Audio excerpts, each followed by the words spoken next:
Saudações, sejam bem-vindos a mais uma aula do Estudo Aprofundado da Doutrina Espírita. Estudo Aprofundado da Doutrina Espírita, livro 5, Filosofia e Ciência Espíritas, roteiro 30, Formação da Humanidade Terrestre. Deixa eu estudar como foi formada a humanidade terrestre.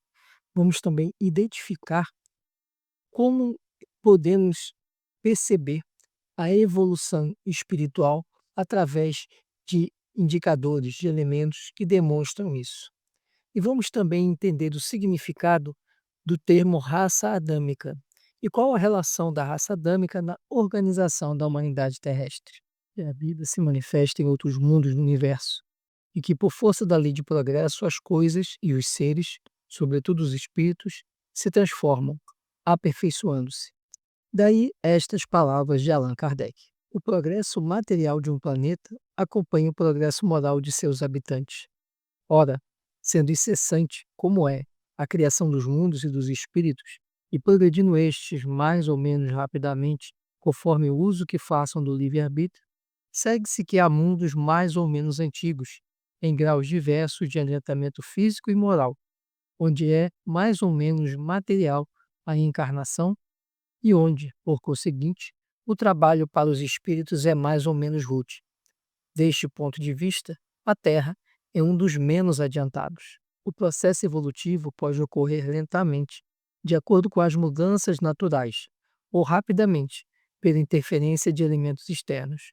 Foi o que aconteceu com a humanidade terrestre em determinado momento de sua caminhada evolutiva, quando espíritos oriundos de outros mundos renasceram na Terra, miscigenando-se com os seus habitantes.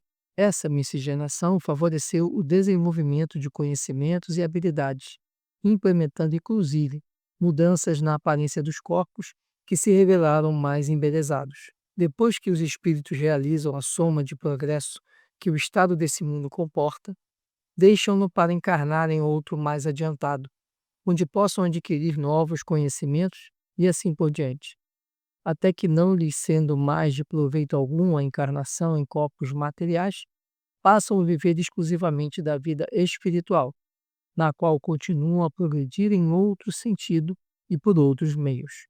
Parece ser essa a forma usual de progresso espiritual na Terra e fora dela, conforme ensinam os espíritos orientadores. Assim, a partir do instante que determinado globo apresenta condições de habitabilidade, iniciam-se as primeiras encarnações de espíritos que passarão a constituir-se sua humanidade. Quando a Terra se encontrou em condições climáticas apropriadas à existência da espécie humana, encarnaram nela espíritos humanos. De onde vinham? Quer tenham sido criados naquele momento, quer tenham procedido completamente formados do espaço, de outros mundos ou da própria Terra, a presença deles neste planeta, a partir de certa época, é fato, pois que antes deles só havia animais. Revestiram-se de corpos adequados às suas necessidades especiais, às suas aptidões, e que, fisiologicamente, tinham as características da animalidade. Sob a influência deles e por meio do exercício de suas faculdades, esses corpos se modificaram e aperfeiçoaram. É o que a observação comprova. Percebemos então que o progresso material de um planeta, ele é influenciado pelo progresso moral. Conforme o planeta vai avançando e evoluindo moralmente, ele também evolui no aspecto material. E aí percebemos que a evolução de um planeta ela pode acontecer por meios naturais, mas também pode acontecer por influências externas.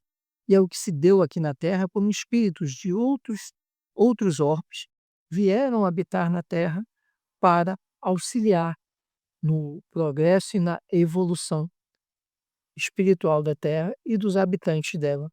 E percebemos também que o espírito, conforme ele vai evoluindo, ele vai necessitando de um meio menos material, até o ponto em que ele viva perfeitamente e plenamente no mundo espiritual, quando então ele não tem mais a necessidade da reencarnação, mas continua progredindo, apesar de já chegar à condição de espírito puro, continua porque o progresso, a lei do progresso, é uma das leis presentes aqui no nosso planeta e é uma das leis divinas que regem o universo.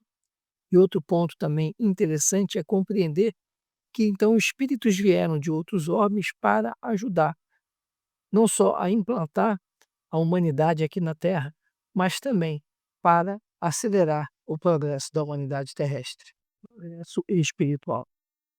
O progresso espiritual propriamente dito é caracterizado por determinados sinais, quando no espírito começa a manifestar os germes do livre-arbítrio e do senso moral, lembra Kardec. Dessa forma, as conquistas intelectuais e o aprendizado moral são plano divino de evolução, disponibilizado pela providência, determinando que o processo evolutivo seja ascensional, sem retroação, manifestada em inúmeras reencarnações e estadias no plano espiritual. O ambiente físico serve de moradia do espírito, encarnado e desencarnado. Também evolui, concomitantemente com o progresso dos seus habitantes. Esses dois progressos se realizam paralelamente, visto que a perfeição da habitação guarda relação com o do habitante. Fisicamente, o globo terráqueo tem sofrido transformações que a ciência tem comprovado e que o tornaram sucessivamente habitável por seres cada vez mais aperfeiçoados. Moralmente, a humanidade progride pelo desenvolvimento da inteligência, do senso moral e do abrandamento dos costumes. Ao mesmo tempo que o melhoramento do globo se opera sob a ação das forças materiais, os homens concorrem para isso pelos esforços de sua inteligência.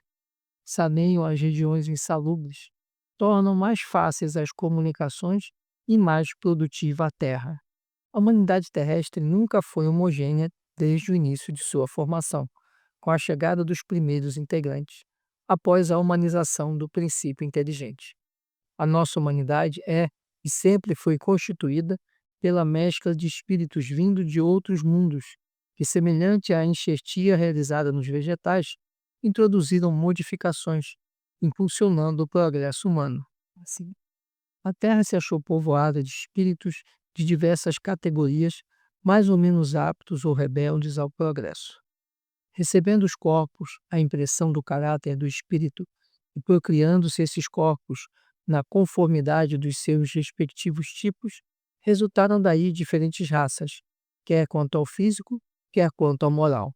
Continuando a encarnar entre os que se lhes assemelhavam, os espíritos similares reperpetuaram o caráter distintivo, físico e moral das raças e dos povos, caráter que só com o tempo desaparece, mediante a fusão e o progresso deles. Além do mais, analisa o codificador. Podem comparar-se os espíritos que vieram povoar a terra a esses bandos de emigrantes de origem diversas que vão estabelecer-se numa terra virgem. Aí encontram madeira e pedra para erguerem habitações, cada um dando à sua um cunho especial, de acordo com o grau do seu saber e com o seu gênio particular. Grupam-se então por analogia de origens e de gostos, acabando os grupos por formar tribos, depois povos, cada qual com costumes e caracteres próprios. O progresso de qualquer humanidade, não só a terráquea, se efetua, pois, em virtude de uma lei. Ora, como todas as leis da natureza são obra da eterna sabedoria e da presciência divina, tudo o que é feito dessas leis resulta da vontade de Deus. Esse duplo progresso se executa de duas maneiras: uma lenta, gradual e insensível, a outra por meio de mudanças bruscas, a cada uma das quais corresponde um movimento ascensional mais rápido que assinala, mediante impressões bem acentuadas, os períodos progressivos da humanidade. Esses movimentos, subordinados quanto às particularidades ao livre-arbítrio dos homens, são de certo modo fatais em seu conjunto, porque estão submetidos a leis, como as que se operam na germinação, no crescimento e na maturidade das plantas. É por isso que o movimento progressivo se efetua, às vezes, de modo parcial, isto é, limitado a uma raça ou uma nação, de outras vezes é geral. Chegada a um determinado nível evolutivo, a humanidade planetária é impulsionada a progredir de forma mais intensa. Esse impulso progressivo se dá pela reencarnação dos espíritos, vindos de planos ou mundos mais adiantados, pelas mortes e pelos nascimentos, As duas populações terrestre e espiritual desabam incessantemente uma na outra. Há, pois, diariamente, emigrações do mundo corpóreo para o mundo espiritual e imigrações deste para aquele. É o estado normal.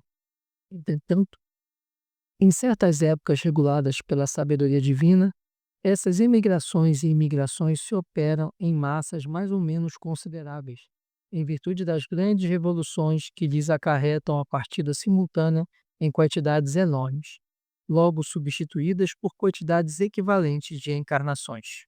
Em planetas nos quais o mal predomina, tal como acontece na Terra, às vezes são necessárias mudanças progressivas rápidas, favoráveis ao renascimento de um número maior de espíritos incumbidos de promover e executar a renovação das ideias, dos hábitos e dos costumes. Assim, os cataclismos naturais ou os flagelos destruidores servem de instrumentos para a desencarnação e reencarnação em massa. Deve-se, portanto, considerar os flagelos destruidores e os cataclismos como ocasiões de chegadas e partidas coletivas, meios providenciais de renovamento da população corporal do globo, de ela se retemperar pela introdução de novos elementos espirituais mais depurados. É de notar-se que todas as grandes calamidades que dizimam as populações serão sempre seguidas de uma era de progresso de ordem física, intelectual ou moral, e, por conseguinte, no estado social das nações nas quais elas ocorrem. Percebemos então que o progresso espiritual ele é determinado por sinais. Esses sinais é o nascedouro, tanto do livre-arbítrio como do senso moral. Assim, o progresso ele se dá através das conquistas intelectuais e do aprendizado moral. Assim que funciona o plano divino da evolução. Assim, o processo evolutivo ele é sempre crescente, é sempre ascensional, conforme a lei do progresso. E com isso, progredindo moralmente o espírito, o ambiente físico também sofre modificações e também evolui. Ou seja, a evolução ela é concomitante no modo e no meio espiritual e no meio material. Temos então que a humanidade terrestre ela tem uma característica peculiar, porque ela nunca foi homogênea, porque ela sempre acaba refletindo as condições também do meio onde aquela comunidade se estabelece. A humanidade, ela foi sendo formada e sendo desenvolvida de forma heterogênea, também porque ela é constituída pela mistura de espíritos vindos de diversos planetas, diversos orbes. Portanto, nós temos esse processo evolutivo. E o progresso, ele pode se dar de uma forma lenta, uma forma gradual, ou de uma forma acelerada, uma forma brusca. E muitas vezes esse processo de imigração e emigração de espíritos está relacionado a essa aceleração do progresso da humanidade terrestre. O progresso, portanto, da humanidade terrestre ele é impulsionado através da reencarnação de espíritos vindos de mundos mais adiantados para habitar a Terra e auxiliar nesse processo evolutivo, em acelerar o processo evolutivo da humanidade terrestre. A raça adâmica. A raça adâmica representa simbolicamente um conjunto de espíritos muito mais adiantados que os habitantes da Terra, que aqui renasceram em atendimento às necessidades de progresso deles e da nossa humanidade. A expressão raça adâmica origina-se de Adão, nome que simboliza a espécie humana criada por Deus para dominar a criação, segundo estas palavras do livro bíblico Gênesis. Deus disse: façamos o homem à nossa imagem, como a nossa semelhança, e que deles, representantes da espécie humana, dominem sobre os peixes do mar, as aves do céu, os animais domésticos, todas as feras e todos os répteis que rastejam sobre a terra. Deus os abençoou e lhes disse: sede fecundos, multiplicai-vos, enchei a terra e submetei-a. Deus disse: eu vos dou todas as ervas que dão semente, que estão sobre a superfície da terra, e todas as árvores que dão frutos, que dão sementes. Isso será o vosso alimento. Gênesis capítulo 1, versículos 26 a 29.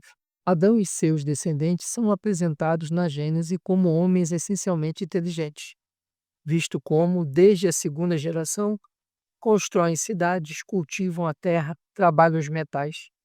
Seus progressos nas artes e nas ciências são rápidos e duradouros. Mas o nosso raciocínio ansioso procura os legítimos antepassados das criaturas humanas, nessa imensa vastidão do proscênio da evolução anímica. Onde está Adão com a sua queda do paraíso? Debalde, nossos olhos procuram aflitos essas figuras legendárias, com o propósito de localizá-las no espaço e no tempo. Compreendemos, afinal, que Adão e Eva constituem uma lembrança dos espíritos degradados na paisagem obscura da Terra, como Caim e Abel são dois símbolos para a personalidade das criaturas.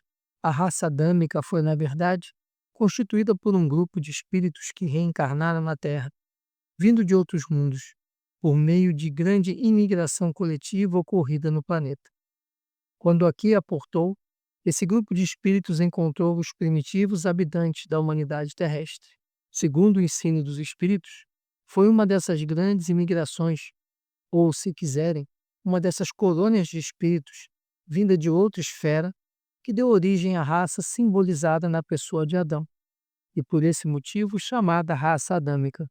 Quando chegou à Terra, o planeta já estava povoado desde tempos imemoriais, como a América, quando chegaram os europeus. Mais adiantada do que as que a tinham precedido neste grupo, a raça adâmica é, com efeito, a mais inteligente, a que impele ao progresso todas as outras. A Gênese nos-la mostra desde os seus primórdios, industriosa, apta às artes e às ciências, sem haver passado aqui pela infância intelectual, o que não se dá com as raças primitivas, mas concorda com a opinião de que ela se compunha de espíritos que já tinham progredido bastante. Tudo prova que a raça adâmica não é antiga na Terra, e nada se opõe a que seja considerada como habitando este globo desde apenas alguns milhares de anos, o que não estaria em contradição nem com os fatos geológicos, nem com as observações antropológicas. Antes, tenderia a confirmá-las. Tópico 3. Os capelinos. Os espíritos que constituem a raça adâmica são denominados pelos espíritas de capelinos, com base nesta informação de Emmanuel. Nos mapas zodiacais que os astrônomos terrestres compulsam em seus estudos, observa-se desenhada uma grande estrela na constelação do Cocheiro, que recebeu na Terra o nome de Cabra ou Capela. Magnífico Sol entre os astros que nos são mais vizinhos. Ela, na sua trajetória pelo infinito, faz-se acompanhar igualmente da sua família de mundos, cantando as glórias divinas do ilimitável.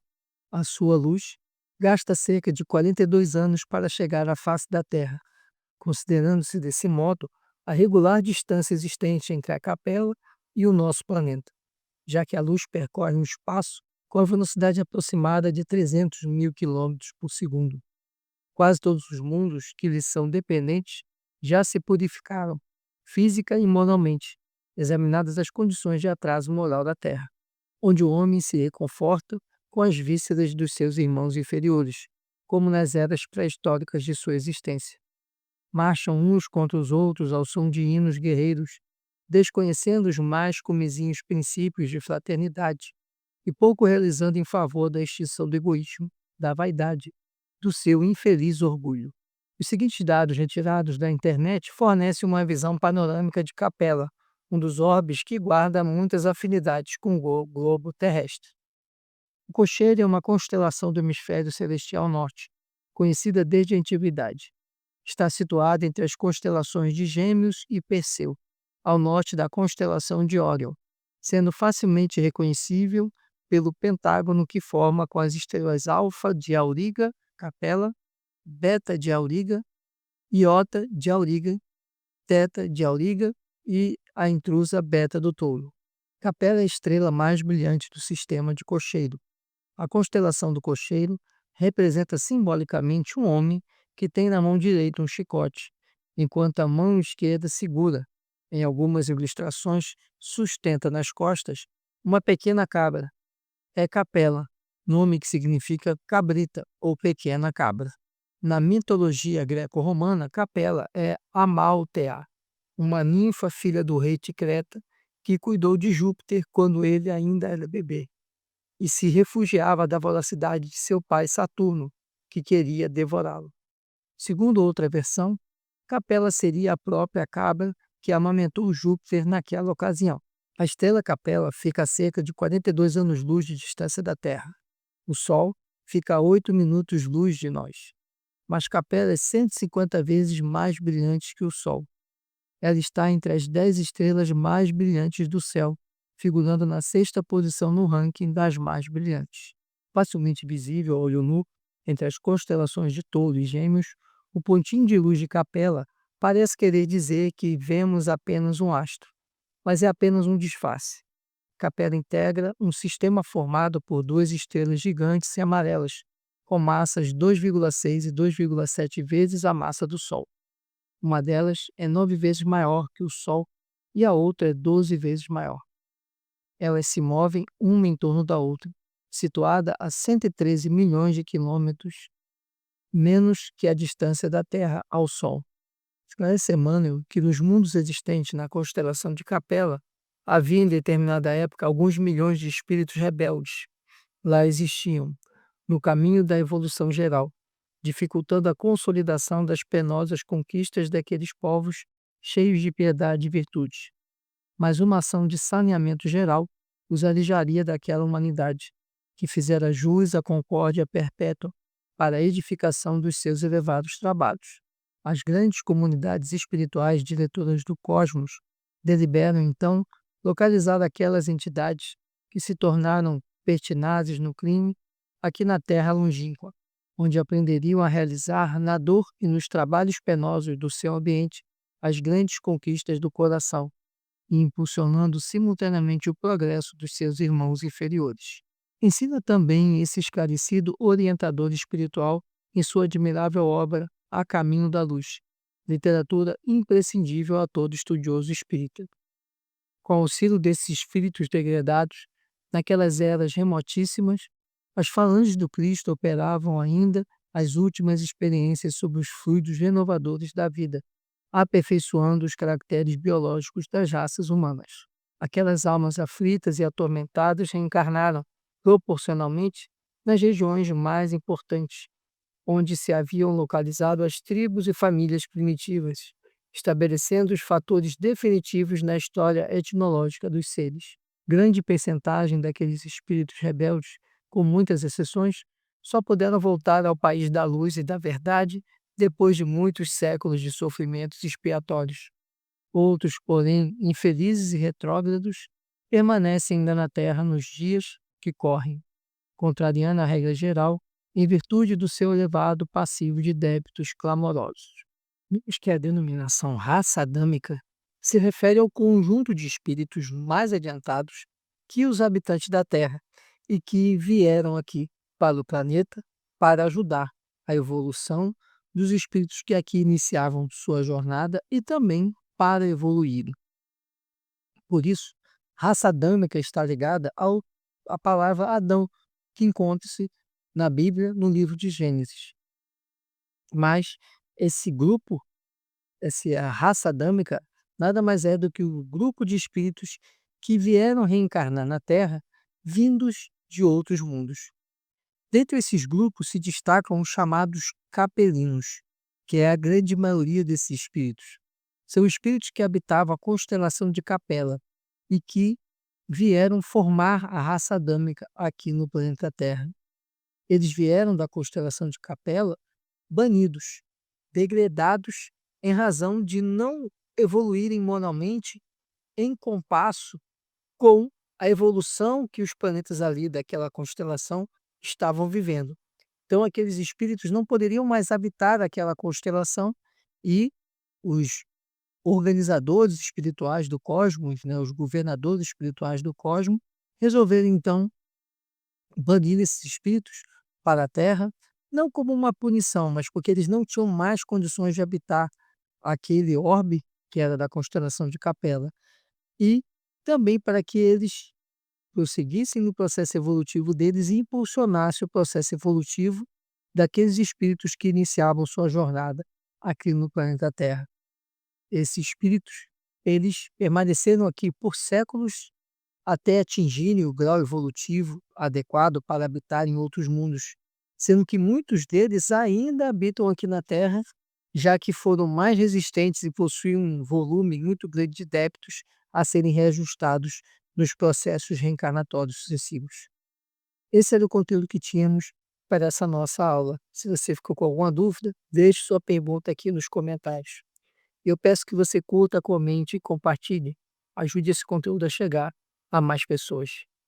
Fique com Deus, muita paz e muita luz.